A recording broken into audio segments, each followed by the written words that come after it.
I have a new hobby. I am collecting stories that I can actually prove are told among the Russian people.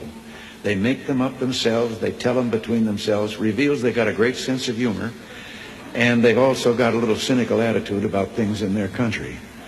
The story was an American and a Russian arguing about their two countries, and the American said, look, in my country, I can walk into the Oval Office, I can pound the president's desk and say, Mr. President, I don't like the way you're running our country.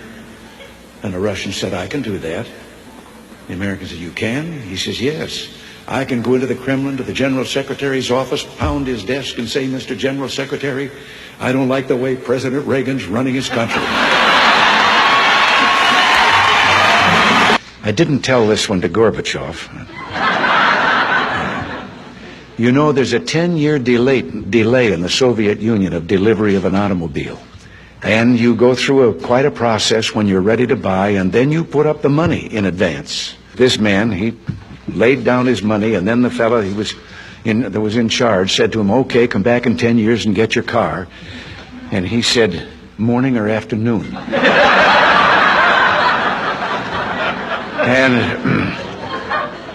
And the fellow behind the counter said, well, 10 years from now, what difference does it make? And he said, well, the plumber's coming in the morning.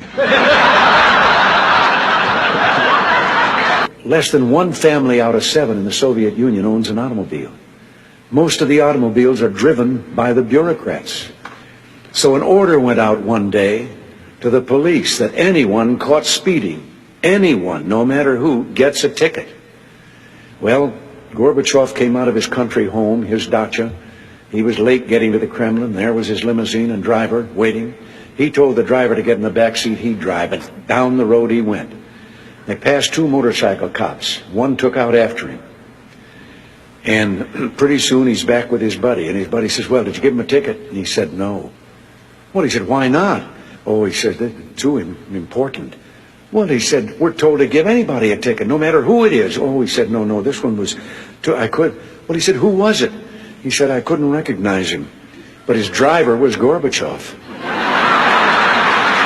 One of the heads of state that I met with on this visit told me the story about the 2 fellows in the Soviet Union that were walking down the street, and one of them says, have we really achieved full communism? Is this it? Is this now full communism? And the other one said, oh, hell no, things are going to get a lot worse.